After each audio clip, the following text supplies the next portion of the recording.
আসসালামু আলাইকুম, কেমন আছেন সবাই? আশা করি ভালো আছেন। আলহামদুলিল্লাহ আমরাও অনেক ভালো আছি। চলে আসলাম আরও একটি নতুন ব্লগ নিয়ে আপনাদের সামনে। সারাদিনই বৃষ্টি ছিল, তো হঠাৎ করেই মনে হলো যে একটু বাবুকে নিয়ে বের হই। বৃষ্টিটা থামার পরে তারপরে চলে আসছি আমরা। দেখেন রাস্তাটা কত স্বচ্ছ আর কত সুন্দর।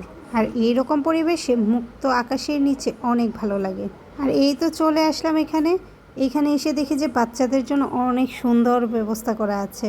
এখানে কিন্তু 50 টাকা এন্ট্রি ফি দিয়েছি 1 ঘন্টার জন্য। 1 ঘন্টা পরে শেষ। 1 ঘন্টার পরে যদি কোনো বাচ্চা খেলতে চায় তাহলে আবার নতুন করে এন্ট্রি ফিটা দিতে হয়। মোটামুটি ছোট্ট একটা জায়গার মধ্যে স্বল্প পরিসরে অনেক সুন্দরভাবেই সাজানো হয়েছে, ডেকোরেট করা হয়েছে সবকিছু। বিভিন্ন কালারিং টয়গুলো রাখা আছে, এজন্য বাচ্চারা কিন্তু একটু বেশি আকৃষ্ট হয়। আর এইরকম একটা জায়গায় যদি আসা হয় তাহলে বাচ্চাদের কিন্তু ব্রেনেরও অনেকটাই ডেভেলপমেন্ট হয়।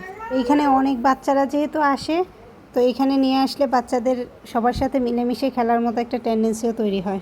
আসলে শহরে থাকতে থাকতে বাচ্চাগুলো বাসায় থেকে হাঁপিয়ে ওঠে, তো এরকম একটু জায়গা যদি পাওয়া যায় তাহলে কিন্তু সেখানে নিয়ে গেলে অনেক বেশি খুশি হয় আর তারা একটু মনের আনন্দে খেলতে পারে।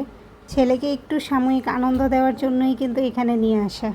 তো সে রাইডসগুলোতে একটার পর একটা উঠতেছে, একটা থেকে নামতেছে, আবার বল দিয়ে খেলতেছে, সেখানে অনেক মজা করলো।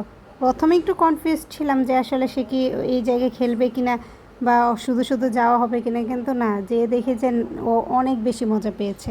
এই জন্য কিন্তু আমাদের যাওয়াটাও সার্থক হয়েছে। তো এই তো সে একটার পর একটা খেলনা নিয়ে ছোটাছুটি করছে, দৌড়াদৌড়ি করছে, অনেক বেশি খুশি হয়েছে। আর ওর খুশিতে তো আমাদেরও ভালো লাগছে। আর এইখানে আসাটা আমি মনে করি যে সার্থক হয়েছে। আর এখানে দাঁড়িয়ে থাকতে থাকতে আমিও যখন প্রচণ্ড টায়ার্ড হয়ে গিয়েছি তখন কী আর করবো, মানে বসার জন্য তো তেমন কোনো জায়গা নেই, তো দোলনাতেই একটু বসে পড়লাম। তো বসে একটু ধোল খাচ্ছি আর ও যে খেলা করছে সেটাও একটু দেখতেছি। তো আলহামদুলিল্লাহ অনেকটা কোয়ালিটি টাইম স্পেন্ড করলাম আর বাবু অনেক বেশি খেলা করেছে, আমরাও অনেকটাই টায়ার্ড হয়ে গিয়েছি। তো সে বেশিক্ষণ খেলতে পারেনি, প্রায় 1 ঘন্টার জন্য আমরা যেহেতু টাইমটা নিয়েছিলাম, 1 ঘন্টা সে শেষ করতে পারেনি। তার মধ্যে আধা ঘন্টা যখন কমপ্লিট হয়ে গিয়েছে সে আর খেলবে না বলতেছে। তো আর কী করা, তখন আমরাও বললাম যে ঠিক আছে, অনেকক্ষণ হয়েছে আর প্রথম দিন যেহেতু সে একটু বেশি টায়ার্ড হয়ে গেলে আবার প্রবলেম, তো চলো আমরা চলে যাই। আর বাসার কাছাকাছি যেহেতু আছে পরবর্তীতেও আসা যাবে, তো এখান থেকে চলে আসলাম। আর খেলাধুলা বাবুও করেছে আর আমাদেরও একটু খিদে লেগেছে, তো ভাবলাম যে চলো হালকা পাতলা কিছু একটা খেয়ে নিই।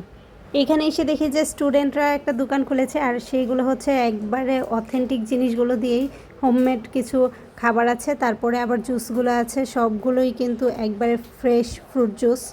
তো ভাবলাম যে এখানে একটু হালকা পাতলা নাস্তাটা করে নিই। আর হোমমেড হওয়ার কারণে কিন্তু খাবারগুলো অনেক বেশি টেস্টি ছিল আর ভালো ছিল, হাইজেনিক ছিল।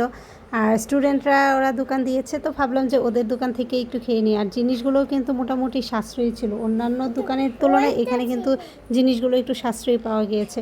তো এখান থেকে একটা ওয়াটারমেলন জুস নিলাম বাবুর জন্য, তারপর আমাদের জন্য একটা লেমন জুস নিয়েছি, দুইজনে দুইটা, তারপরে আবার খাবারগুলো নিয়ে তো তারপর আবার বাসায় চলে আসবো। প্রথমে ভেবেছিলাম যে এখানে বসেই খাবো, খোলা জায়গায় বসে এই খাবারগুলো খেতে কিন্তু অনেক ভালো লাগে, কিন্তু বাবু এত পরিমাণে ডিস্টার্ব করতেছিল। আর পাশ দিয়ে যেহেতু রোড সাইড আর গাড়ি যাচ্ছে, হোন্ডা যাচ্ছে, ওকে কোনোভাবেই সামলানো যাচ্ছে না।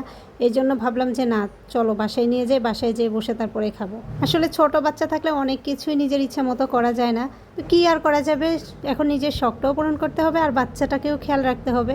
তা আজ এই পর্যন্তই। কেমন লাগলো ভিডিওটি অবশ্যই কমেন্ট করে জানাবেন। আল্লাহ হাফেজ।